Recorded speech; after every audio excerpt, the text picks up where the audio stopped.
اصعب انواع الناس في العلاقات هي الناس اللي بتوجعك مش بايديها، بس بيوجعك في دماغك. بجد بيوجعك في دماغك. يعني مثلا يدخل حياتك مش بيسرق فلوسك، لا بيسرقك انت، بيسرق طاقتك، بيسرق احساسك بنفسك، احساسك باللي حواليك، بيخليك دايما تشك في نفسك، تشك في كلامك، تشك في مشاعرك، تبقى مش فاهم هو بيحبك ولا بيمسحك ويمحيك واحده واحده. بيخليك تحس انك انت المشكله مع انك انت الضحيه اصلا. النهارده احنا هنتكلم عن الجاس لايتر او المانيبيليتور، وده اخطر انواع الشخصيات التوكسيك في العلاقات. زي ما اتكلمنا في الحلقه اللي فاتت عن النرجسي وقال ان هو شخص خطير جدا، اتكلمنا عن الفرق بينه كراجل وست، ازاي نتعامل مع الاثنين. هنتكلم النهارده مع واحد من اخطر الشخصيات التوكسيك في العلاقات، المانيبيليتور او الجاس لايتر او الشخصيه المتلاعبه. فركز قوي عشان ما تقعش تلاعب وتعرف انت مع الشخص الصح ولا لا. الجاس لايتنج او كلمه جاس لايتنج نوع من اساليب التلاعب. الشخص فيها مش بيستخدم القوه، بيستخدم الكلام والنظرات ونبره الصوت والانكار، وبيكون ممثل بارع احيانا عشان يسيطر بيهم عليك وعلى مشاعرك ويسيطر على وعيك كمان، بيخليك تشك في نفسك لحد ما تبطل تصدق نفسك، تبقى مصدقه هو،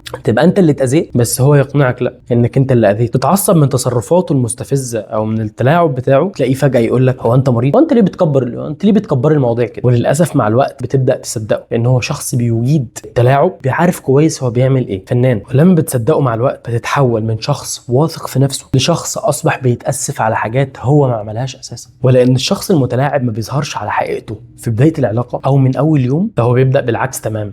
بتلاقي حنيه واحتواء وحب، كلام جميل جدا، اهتمام مش طبيعي. بطبيعه الامر بتقول لنفسك هو ده الشخص الصح. بس بعد فتره بتبدا تلاحظ التناقض بتاعه، ويبقى هو اللي غلطان فيك ويقنعك انك انت السبب. يتجاهلك بالايام، ولما تزعل منه يقول لك لا لا لا انا مش فاضي لمشاكلك النفسيه دي، انت بتتجاهلني كل ده وتيجي كأن مفيش حاجه حصلت. بالاسبوع وبالايام يقول لك انت بتكبري المواضيع ليه؟ هو انت كل مره هتعملي لنا مشكله من لا مشكله؟ ويبدا يعمل جوستنج تاني او يعمل سايلنت تريتمنت او الصمت العقابي. بيبدا بشكل تدريجي يسحب ثقتك في نفسك، وده هو السلاح الاساسي بتاع الشخص المتلاعب او الست المتلاعبه. تبدا تسحب ثقتك في نفسك بشكل تدريجي. كل مره تشك في حاجه، مثلا تفتكر كلامه عن انك شخص حساس او عن انك انت حساس زياده عن اللزوم، او بتتخيلي لحد ما يحطك في بوينت انك محتاجه موافقه او تصريح منه على احساسك، كانك حتى مش قادره تحسي من غير اذنه، او كانك مش قادر تحسي من غير اذنها. هل انا فعلا حاسس ان انا متضايق فعلا، ولا اشوف لا يكون انا فعلا بتخيل زي ما هو بيقول، او ان انا بكبر المواضيع زي ما هو بيقول؟ طيب ايه الفرق بين الراجل الجاس لايتر او الراجل المتلاعب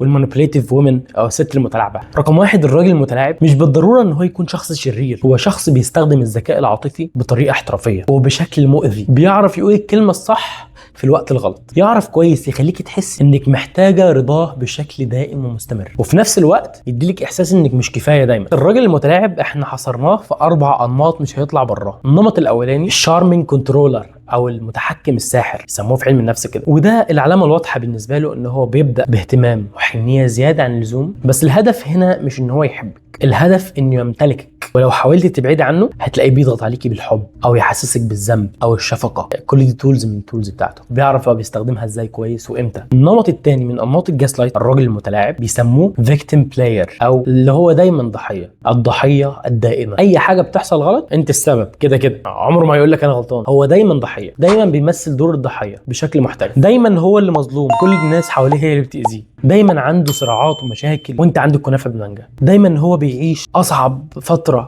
دي صعبه جدا عنده. دايما بتلاقي عنده هو يقول لك انا حاسس انا بعيش اصعب فتره في حياتي وانت احلى فتره في حياتك، مع ان العكس، بس هو فيكتيم بلاير. هتلاقيه دايما بيقول لك انا جاي لك عشان حاسس انك انت اللي هتصلحي كل اللي عملوه، يعني كل الناس حواليه بتاذيه يا عيني وهو ظلماه، وجاي لك انت بقى عشان ايه؟ تصلحي له كل الحاجات دي، تحلي له مشاكله كلها. النمط الثالث الجاس لايتر الحقيقي او اللي هو بيمتلك نمط الجاس لايتنج او التلاعب الحقيقي. هتلاقيه دايما بيقنعك انك مش سويه، انك مش مظبوطه، او حساسه زياده عن اللزوم، او بتكبر المواضيع. احيانا تلاقي عامل مشكله او كارثه وفجاه يقول لك بصي انت محتاجه تقعدي مع نفسك عشان انت مكبره المواضيع زياده عن اللزوم شويتين، انت حساسه شويتين. يقول لك انك دايما بتبالغي، حسسك انك انت دايما بتبالغي في الحاجات، ده خيالي، انت دايما بتافوري. بس هو هيخليكي بعد شويه تبطلي تصدقي نفسك وتبداي انك تصدقي وتمشي وراها بس. النمط الرابع بيسموه البريد كرامبنج. النوع ده بقى بيديلك فوتات الحب، فوتات اهتمام، عارفه اللي هو بيشوقك ولا يدوقك، بيديلك اهتمام وحب، فوتات او حاجات قليله كده منهم من وقت للتاني عشان بس تفضلي موجوده في حياتك. تلاقيه بعت لك رساله صغيره لاف على ستوري، كلمتين حنينين كفايه ان هم يرجعوك مكانك تاني في العلاقه، بيحسسوك ان انت ده كنت غلط، وانك انت فعلا ما ينفعش تعديه على طول فتره غيابه اللي هو كان منشغل مش عارف بيخصب يورانيوم او بيعمل حاجه مهمه جدا، اختفى اسبوع تقريبا.